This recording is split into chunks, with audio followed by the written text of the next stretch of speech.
Los conjuntos numéricos. Bueno, los conjuntos numéricos son la herramienta principal, es con lo que trabajamos cada día, ¿cierto? Es, digamos, el fundamento de todo el inicio de la matemática. Mucha gente cree que las matemáticas y que los conjuntos numéricos fueron creados por gente desocupada, pero si hacemos el mínimo ejercicio de imaginación, es imposible en estos momentos. Es imposible imaginarnos o pensar en un mundo sin números, sin matemáticas. Cuando te muestro tres dedos, es imposible que los puedas desligar. El número, o sea, el nombre, el sustantivo, el significante, lo puedas desligar del significado, ¿cierto?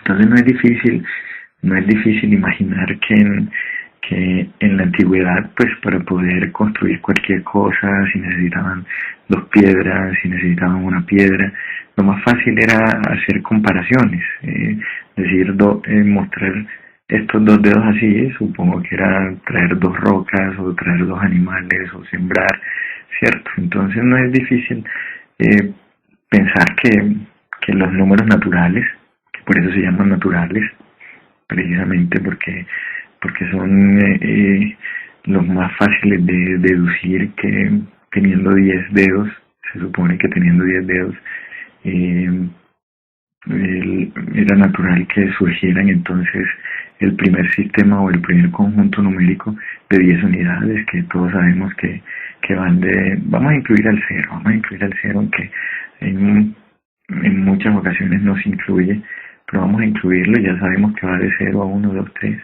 4, 5, 6, 7, 8, 9. Mucha gente no lo incluye porque como el cero fue posterior a la unidad y a los otros números, cuando surgió la necesidad de representar la nada, ¿cierto? Pero vamos a incluirlo porque en estos momentos, en la edad moderna, sí está incluido en el sistema de números naturales el cero, ¿cierto? Y miren que tenemos 10 unidades en nuestro sistema decimal, el sistema numérico.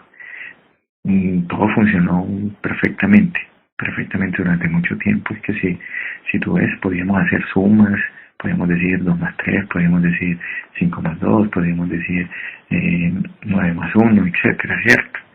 Pero haciendo pues un ejercicio de imaginación, pues supongo que en algún momento alguien dijo esto, 5 menos 7, y ahí se creó una necesidad. ¿Por qué? Porque ¿cuántos si no existían, si todos los números eran positivos? ¿Cómo podía yo hacer esta resta? ¿Cómo a una cantidad más pequeña le podía quitar una más grande? Ahí entonces surgió la necesidad de crear los números enteros, que van desde menos infinito, ¿cierto? Desde menos infinito, menos 3, menos 2, menos 1 pasa por el 0, que es el que divide a los números negativos de los números positivos. 3, 4, hasta el infinito positivo, ¿cierto? Hubo esa necesidad.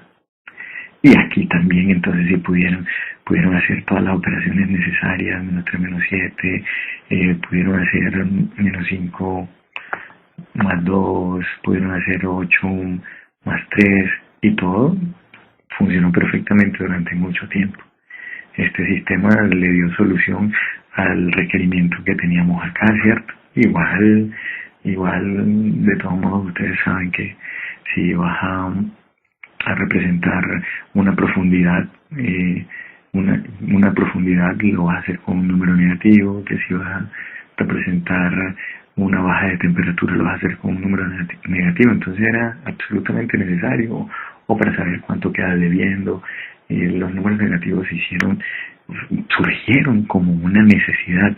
Entonces si ven, o sea, los números naturales surgen como una primera necesidad, una necesidad básica del hombre primario.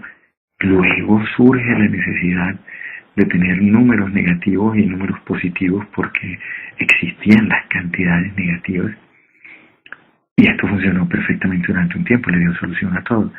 Pero ¿qué pasó cuando el hombre se dio cuenta de que las cosas se podían fraccionar, de que si tenías un ladrillo lo podías partir en dos, de que si tenías un terreno lo podías partir en muchas partes. Entonces hubo la necesidad de decir, tenemos que quebrar o fraccionar o partir estos números que en estos momentos están enteros. Y ahí surgieron los números racionales, ¿cierto?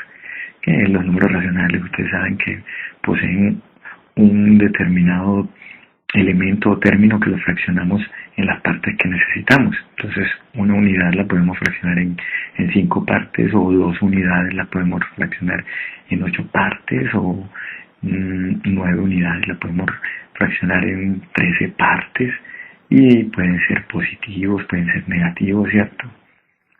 Entonces ahí cuando surgen los racionales, o fracciones, o números quebrados, como nos decían antes en la primaria, ¿cierto? Los quebrados. Aquí es donde nos tenemos que detener un momento, porque las operaciones con los quebrados son las que más problemas nos ponen, o lo que más se nos olvida, porque comúnmente no lo estamos necesitando, pero en el momento en que vamos a enfrentarnos a problemas de álgebra son absolutamente necesarias.